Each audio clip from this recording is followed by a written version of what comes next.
Sin. Oke, selamat malam, salam sejahtera untuk kita semua. Sebelumnya kami dari jurusan Teknik Mesin Fakultas Teknik Universitas Mataram, dan perkenalkan saya Ahmad Dipari, dan di sebelah saya. Halo semuanya, perkenalkan nama saya Arif Akbar dan di sebelah saya. Perkenalkan saya Abi Rizky Tianda. Nah, di sini kami akan menjelaskan tentang energi nuklir dari mata kuliah Mesin Konversi Energi. Selanjutnya mari saja kita lanjutkan ke penjelasannya. Baik semuanya, selamat malam. Kali ini saya akan menjelaskan materi dari mata kuliah Mesin Konversi Energi tentang energi nuklir. Yang pertama kita mulai dari definisi energi nuklir. Energi nuklir merupakan energi yang tersimpan di dalam inti atom, khususnya pada partikel-partikel seperti proton dan neutron yang membentuk nukleus. Meskipun partikel-partikel tersebut tidak terpisah dalam reaksi fisi maupun fusi, massa gabungan inti atom lebih kecil jika dibandingkan partikel-partikel tersebut. Contoh nyata dari konversi energi ini adalah energi matahari, di mana proses fusi hidrogen merubah jutaan ton materi menjadi energi elektromagnetik yang dipancarkan ke luar angkasa.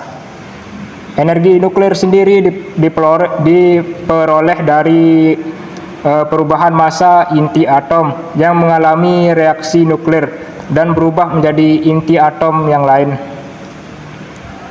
Dan jika kita melihat pada saat ini, di mana isu tentang energi bahan bakar fosil semakin menipis, maka energi nuklir ini bisa menjadi salah satu alternatif untuk mengurangi ketergantungan pada energi fosil.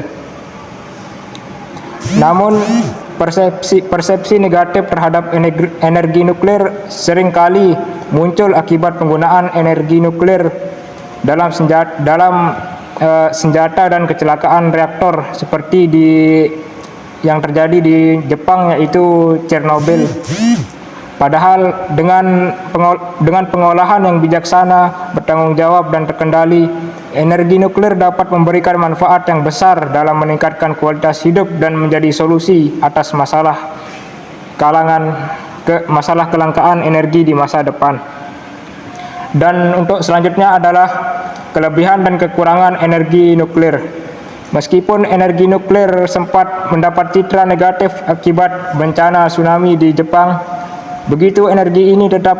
meskipun begitu, energi ini tetap dimanfaatkan dan dapat membantu mengurangi penggunaan atau ketergantungan terhadap energi fosil yang selama ini diisukan akan habis.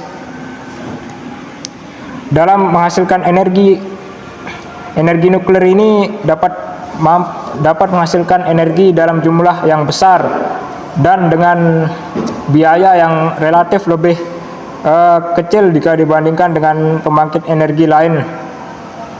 Seperti contohnya, bahkan jika uranium sebagai bahan bakar dari energi nuklir ini harganya meningkat 2 kali lipatnya, biaya operasionalnya hanya akan meningkat sekitar 7%.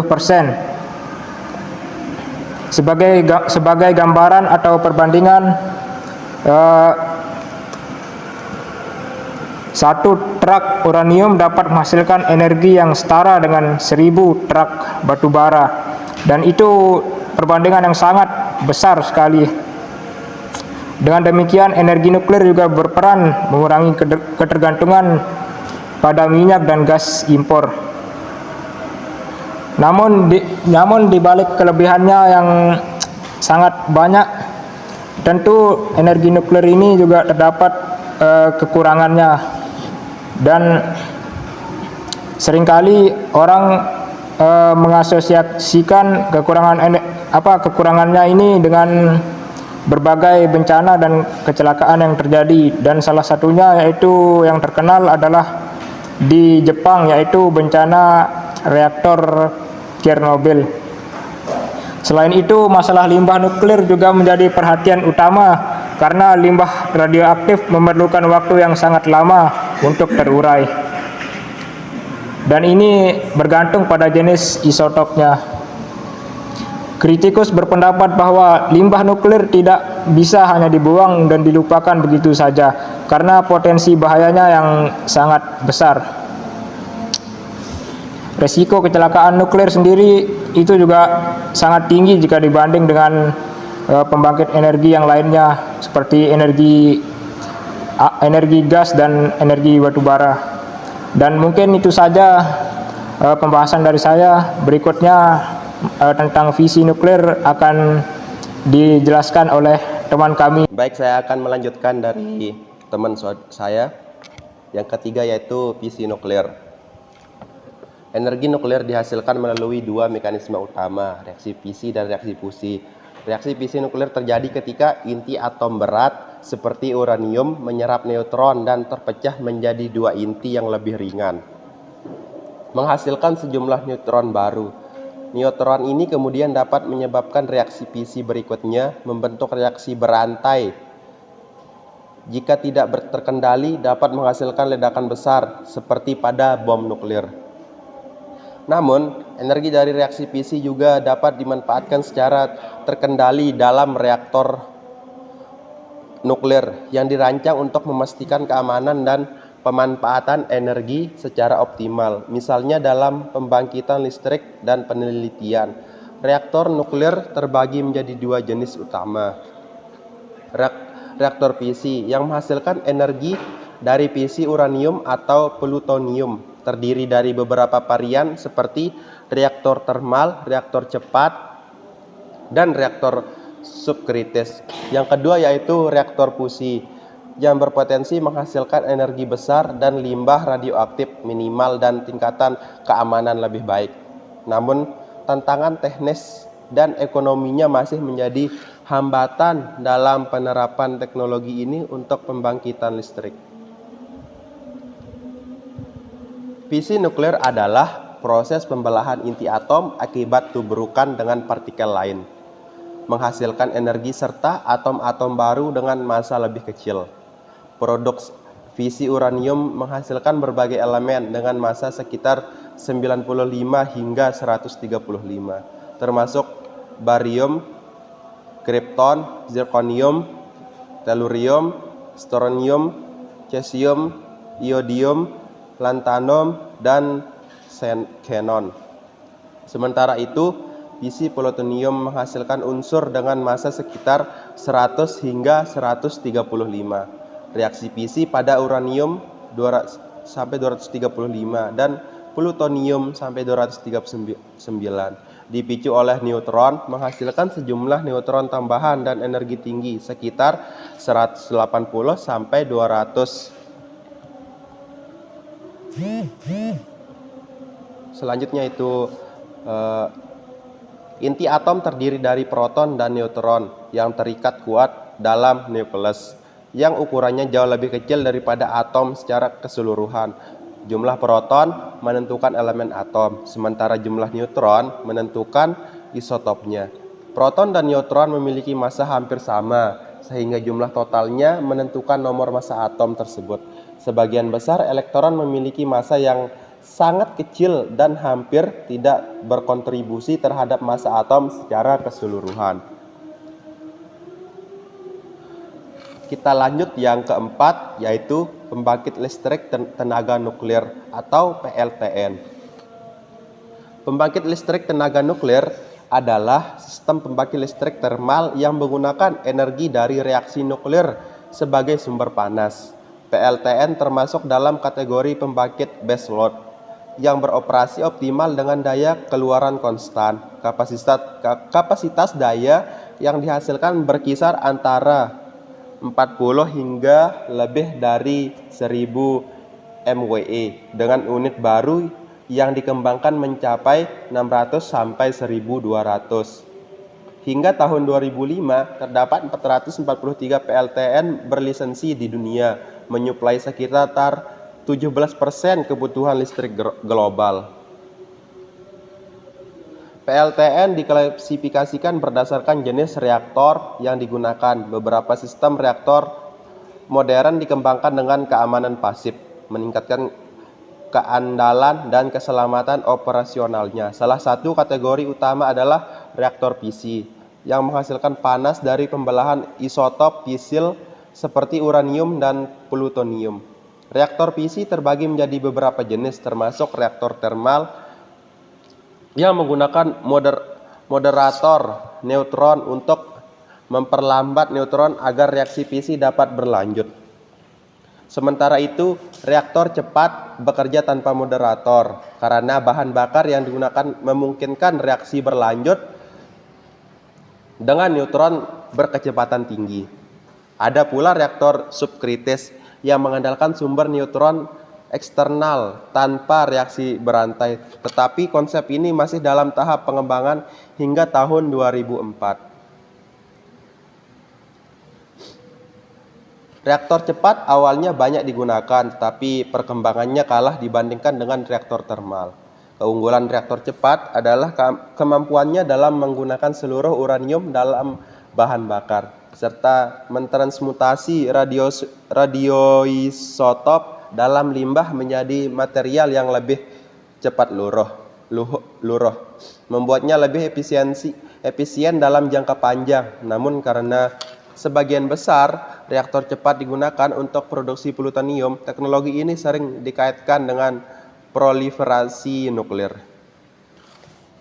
Keuntungan PLTN dibandingkan dengan pembangkit daya utama lainnya adalah tidak menghasilkan emisi gas rumah kaca. Gas rumah kaca hanya dikeluarkan ketika generator diesel darurat dinyalakan dan hanya sedikit menghasilkan gas. Selanjutnya, tidak mencemari udara, sedikit menghasilkan limbah padat, biaya bahan bakar rendah, sedikit menghasilkan limbah padat, atau selama operasi normal biaya dan bahan bakar rendah, hanya sedikit bahan bakar yang diperlukan, ketersediaan bahan bakar yang melimpah. Sekali lagi, karena sangat sedikit bahan bakar yang diperlukan. Adapun kekurangannya, risiko kecelakaan nuklir. Kecelakaan nuklir terbesar adalah kecelakaan Chernobyl atau yang tidak mempunyai containment building. Selanjutnya, kekurangannya itu limbah nuklir.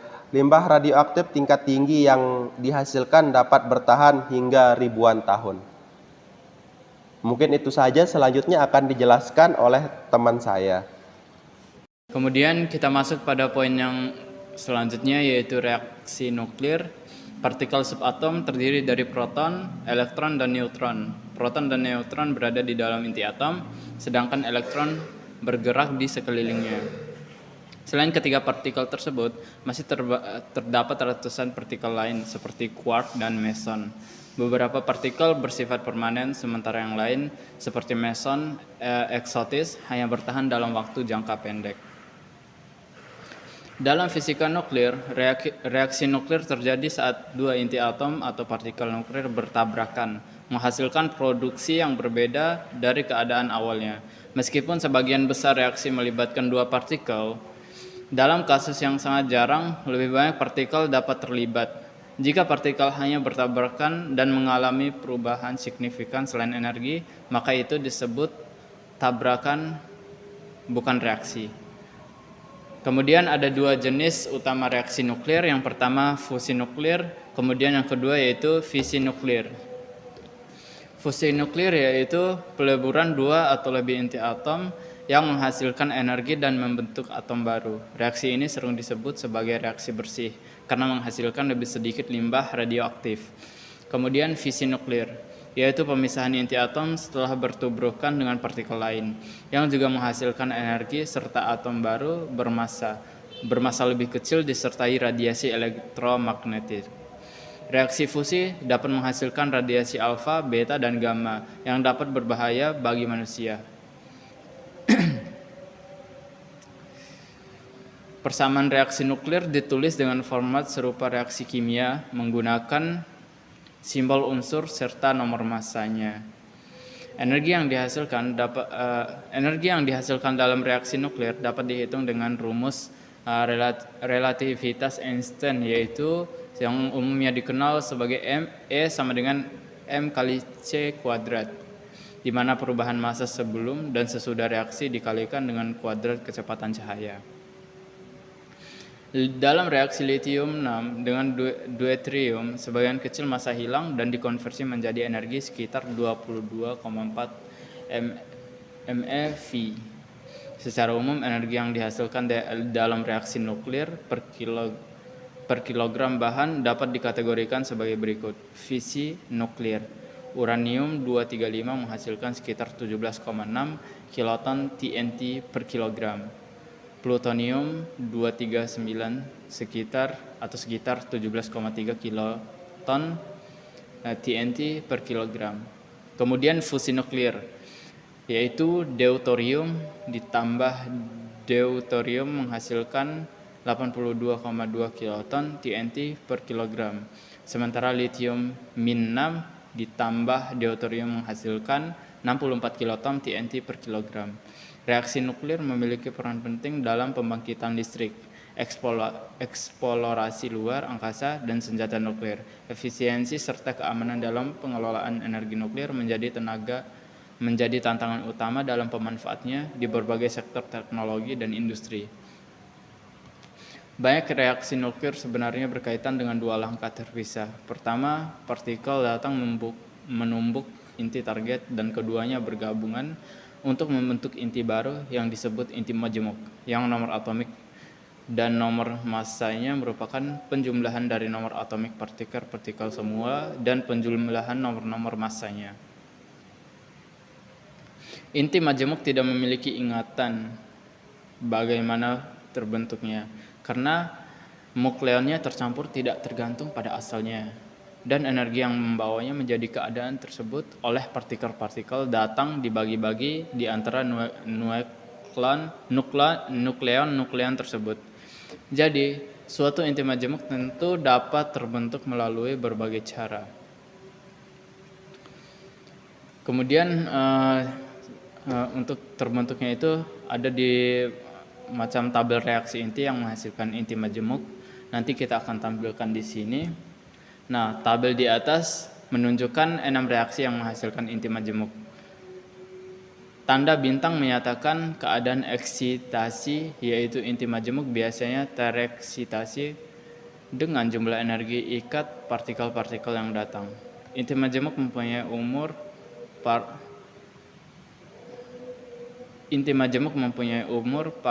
parodalam ordes 10 min pangkat min 16. Walaupun cukup pendek untuk benar-benar mengamati inti seperti itu, namun relatif besar terhadap waktu 10 pangkat min 21 yang diperlukan untuk sebuah partikel nuklir dengan energi beberapa MeV melewati sebuah inti. Pembentukan dan peluruhan inti majemuk mempunyai tafsiran yang sangat menarik berdasarkan model nuklir tetes cairan. Menurut model ini, inti tereksitasi memiliki keserupaan dengan tetes cairan panas dengan energi ikat partikel yang dipancarkan bersesuaian dengan kalor penguapan molekul cairan. Tetes cairan seperti itu pada akhirnya akan menguapkan sebuah atau lebih molekulnya sehingga mendinginkannya. Proses penguapan terjadi jika fluktuasi acak dalam distribusi energi dalam tetesan menyebabkan molekul tertentu atau sekelompok nukleon tertentu dalam sesaat ternyata bisa memiliki fraksi yang cukup besar dari energi, cukup untuk melepaskan diri. Inti majemuk mempertahankan keadaan eksitasinya sampai suatu nukleon tertentu atau sekelompok nukleon tertentu dalam sesaat ternyata bisa memiliki fraksi yang cukup besar dari energi eksitasi untuk melepaskan diri dari inti tersebut. Mungkin itu saja yang bisa saya sampaikan. Mohon maaf apabila ada kesalahan atau kekurangan kata. Sampai jumpa pada video berikutnya. Baik, terima kasih. Itu saja mungkin penjelasan dari kami tentang energi nuklir. Dan jikalau ada salah kata, mohon dimaklumi. Sekian, terima kasih. Selamat malam, salam sejahtera, selamat beristirahat. Bye-bye. Bye-bye.